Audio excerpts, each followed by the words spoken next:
Welcome to a Yahoo Finance special. I'm Editor-in-Chief Andy Serwer, and along with me is my colleague Kristin Myers. In the next half hour, we will discuss the fight against the restrictive voting laws in Georgia and across the country.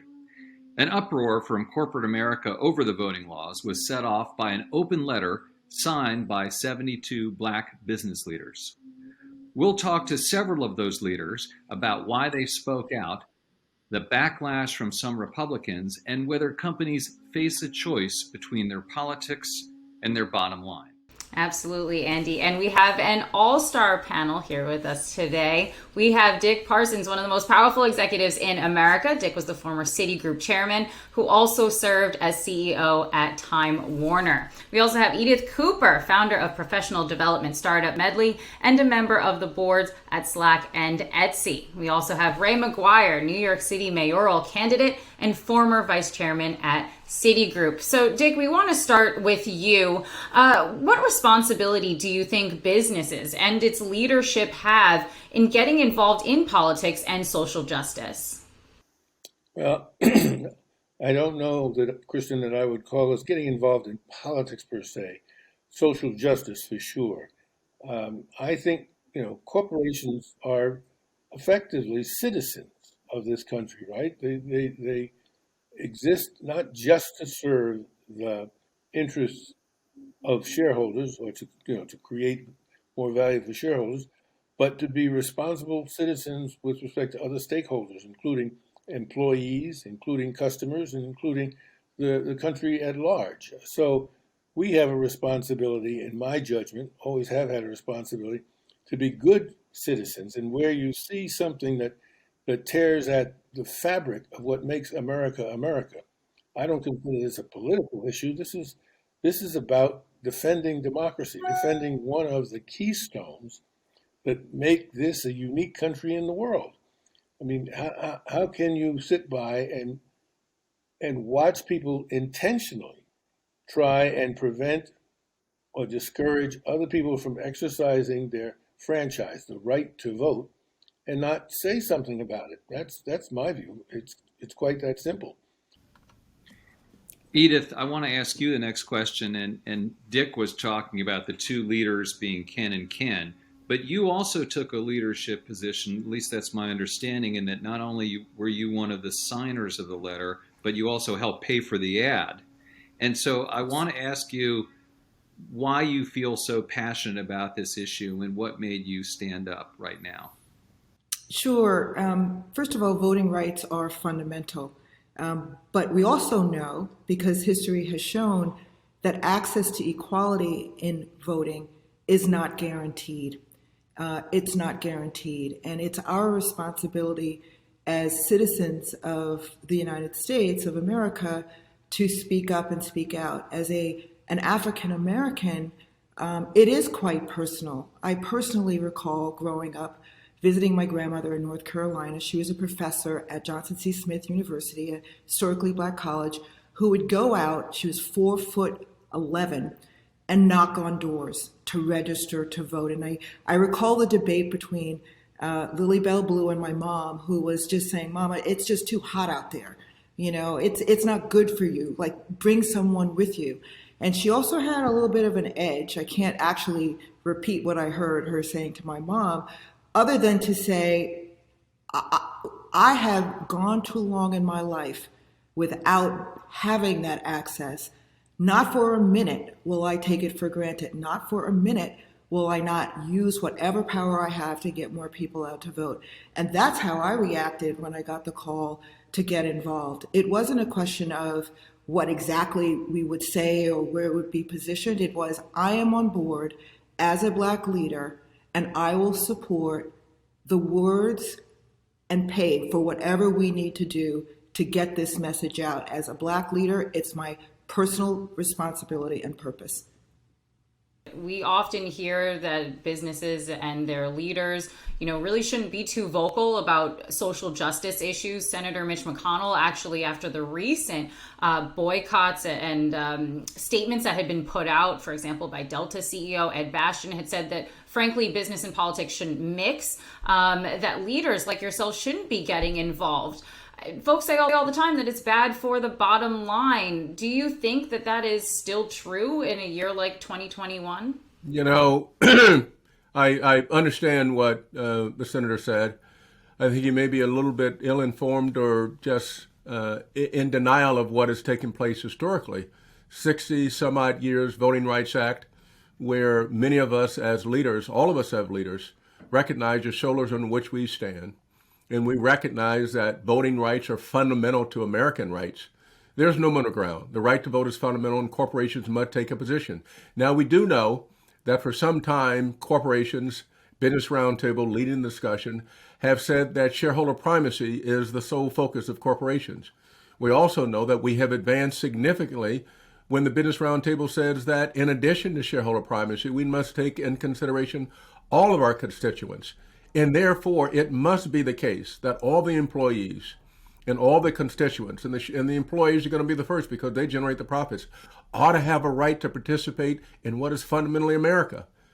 And so I understand the observation, which is not an observation with most Americans will agree.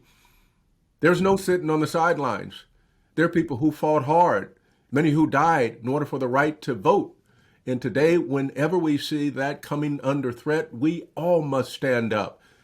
We all must stand up and do the right thing. There's no debate about this. There's no debate. Dick, I want to ask you about responding to the new law, because initially, yes, Black leaders like yourself signed this letter, but what happened after Major League Baseball decided to move the All-Star game kind of changed the game a little bit, I guess pun intended. As, for instance, Stacey Abrams apparently said that she didn't think it was a great idea for Major League Baseball to leave Atlanta. And it sort of gets to the question, like, are boycotts the right thing to do or not? So these are tough questions, right? And I just want to get your take on that kind of thing. Well, they are tough questions, and if they weren't, you'd see a lot more of this. I think it starts with just the egregious nature of what was just done in Georgia. I mean, really, you can't. To make it criminal to give somebody a sip of water who's standing on line, who's been out in the hot sun for 5 hours trying to vote. It's a criminal act now to give them, sustenance, food or water. I mean, come on, give me a break. Let me introduce the word that to me is the key word here: accountability. We have, these politicians sometimes, they do things and no one holds them accountable. I mean, I don't know what the right response is in each corporate boardroom in America.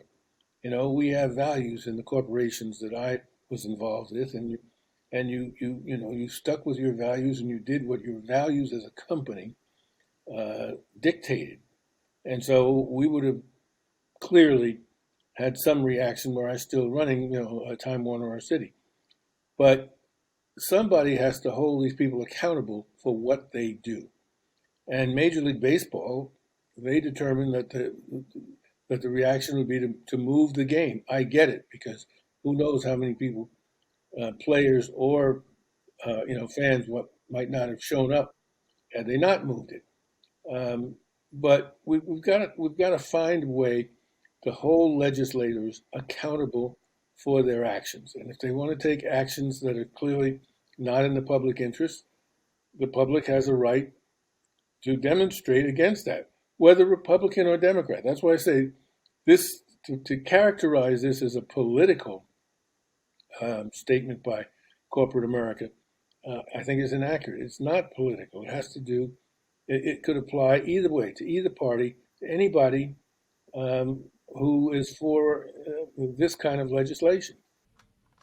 And picking up on what Dick says, it affects all of us. I remember the letter from a Birmingham jail that Martin Luther King Jr. wrote. He said, "Injustice anywhere is a threat to justice everywhere." Can it be the case that we're going to hold someone in a criminal offense by serving water to them in a voting line?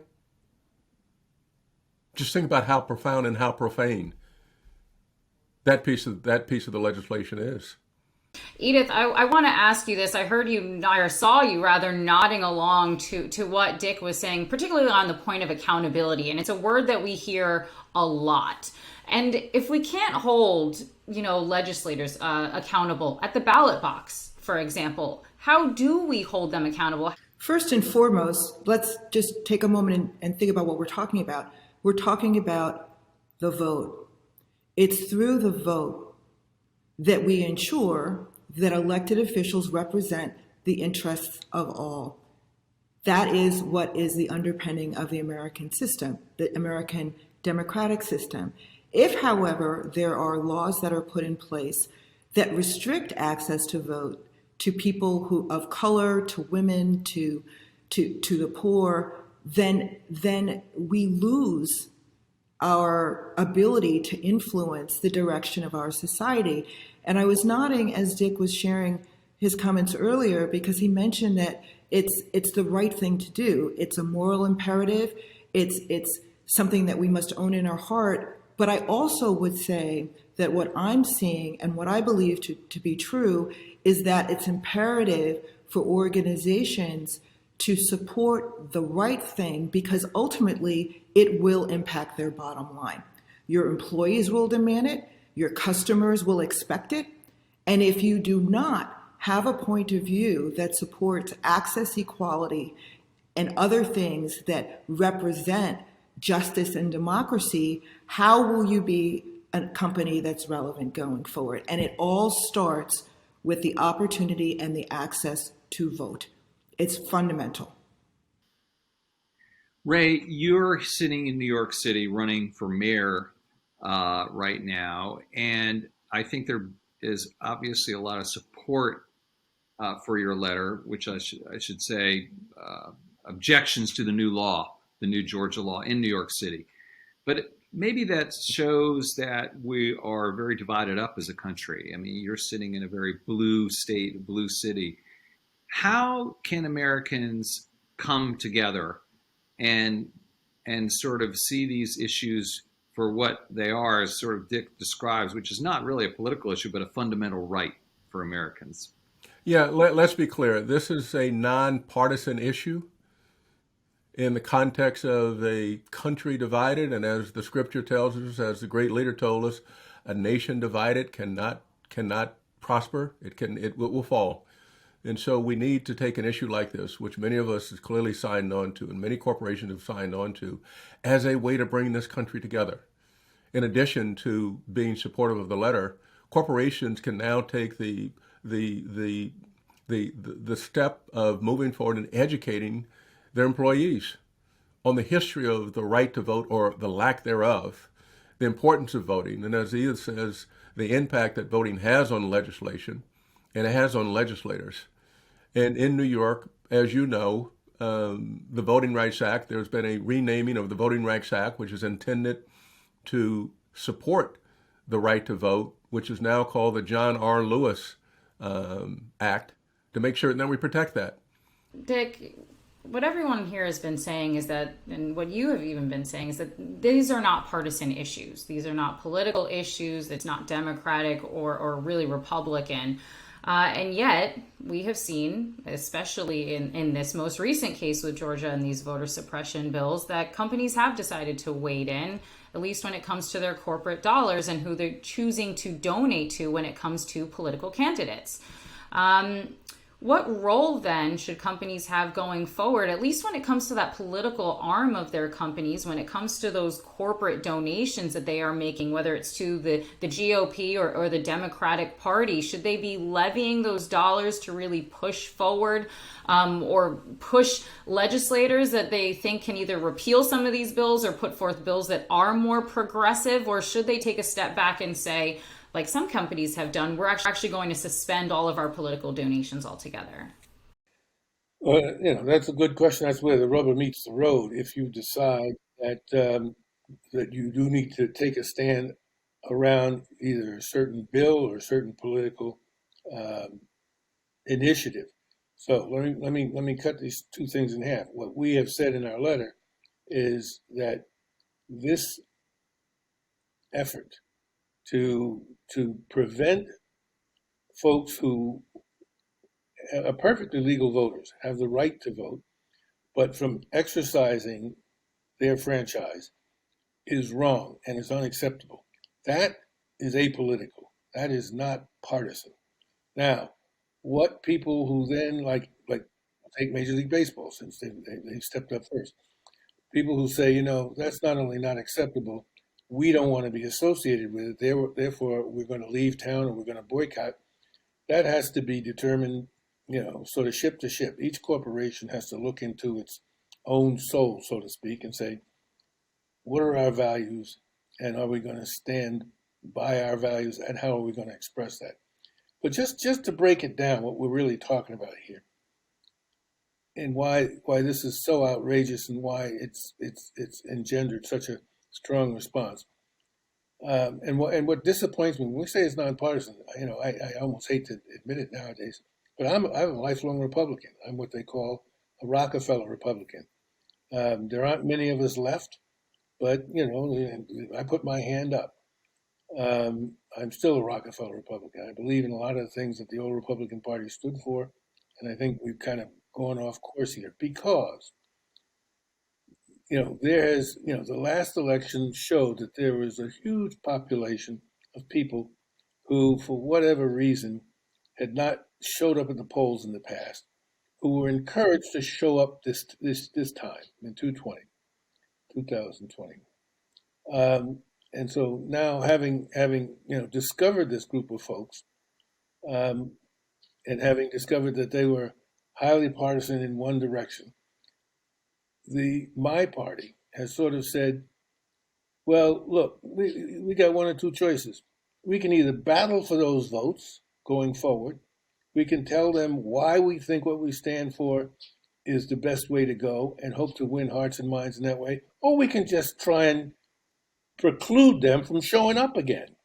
We're going to check in with the members of this panel and get some final thoughts. And Edith, I want to start with you because you have some connections to some startup companies, tech companies. You're on the board, as Kristin said, of Slack and Etsy. And there was another letter that came out after your first letter from a broader cross-section of American company CEOs supporting the position of the letter that you all signed against the Georgia voting laws, including a top executive from Etsy. But there weren't so many big old line companies. There was Dow Chemical, Cisco was on there. Do more companies still need to speak up here? I think if you are going to be a company that's relevant now and going forward, it is not only appropriate, but it is expected for you as the leader of that organization and as a company to have a point of view. Silence, in effect, is a point of view.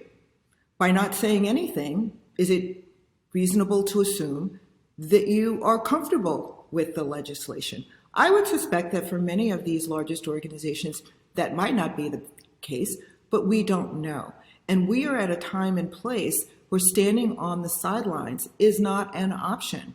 Organizations that suggest that they have strong cultures and commitment to their communities and to the countries that they operate in are going to be held accountable. We've used that term often, and it's by design.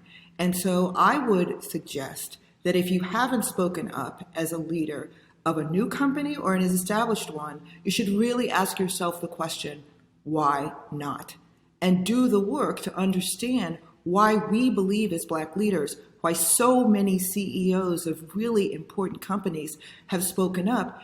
And it is because it is the only thing to do, not just the right moral, it's the only thing to do because voting rights are fundamental. Ray, I want to ask you this, especially as you're wading into the political fray now with your mayoral candidacy. Voter suppression isn't the only issue right now plaguing the country. There's issues around criminal justice, climate change, minimum wage, and so much more. Should corporate leaders be addressing all of them? Is there any one issue that you think beyond voter suppression really should perhaps be put under the microscope next? Listen, there are, and I've written about this in a foreword that I wrote before I left City. The systemic inequities that exist in healthcare, in education, in the economy, and in the criminal justice system. Each of those, each of those is an attack on what we have all aspired to as Americans. And corporations must, by definition, if they're going to be citizens of this country, take a stand against any one of those four or with any one of those four. Remember the last time, and maybe I'm a little off here, but the last time we saw such response or the opportunity or the obligation to respond was 8 minutes and 46 seconds of the George Floyd murder. The trial to which I attended last Tuesday or this past Tuesday, where corporations came out and took a stand. The voting rights legislation in Georgia is yet another example of the egregious kind of behavior that a small few would exact on this great country.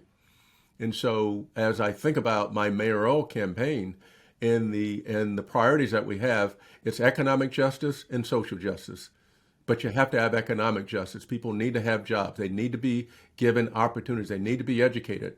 And then you can have social justice, but they go hand in hand. And today, our city and our country, especially New York City, is under siege. And we need leadership that meets the moment, in whom the New Yorkers can believe, in whom they can trust, who has the right priorities and who's got the right values. And going up against and denouncing, standing up for denouncing this kind of egregious behavior is one step forward in making sure that people understand that our truth doesn't change. We don't have to remember tomorrow what we said today, because that truth is the American truth and it's our truth. And it's that for which we've attempted to stand in positions of leadership in corporate America. And that's a position that we will uphold in every instance that we have. Dick, we're going to let you have the last word here. I'm wondering whether you think things are better now or worse now than, say, they were a couple years ago, and where things go from here. It's a good question, Andy. I actually give you maybe a little bit of a surprise answer. I think things are better now. And the reason I think things are better now is because at least we have problems up on the table. I mean, they're surfacing. It's been some unfortunate events that have caused them to surface. Ray just mentioned one, and there are others. So the issue is at least being discussed and debated and considered, whereas, as you called it before, all of this stuff sat below the surface, right? And we didn't speak about it, but it was there and it was festering. And so you can't solve a problem until you acknowledge that you have a problem. And we're now, as a country, acknowledging and debating, we have a problem, and what are we going to do about it? It's another reason why, I felt compelled to join with my colleagues and sign this letter. That, plus the fact that there's just such an egregious, attempt to reinstate Jim Crow type laws in Georgia.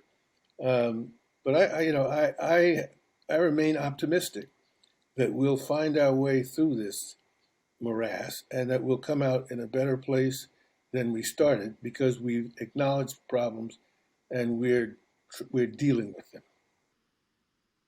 All right, we're going to wrap things up. It's a fascinating conversation. I want to thank our panelists, Ray McGuire, Dick Parsons, and Edith Cooper. It's an issue we will be following here at Yahoo Finance. For myself, Andy Serwer, and my colleague, Kristin Myers, thank you so much for watching.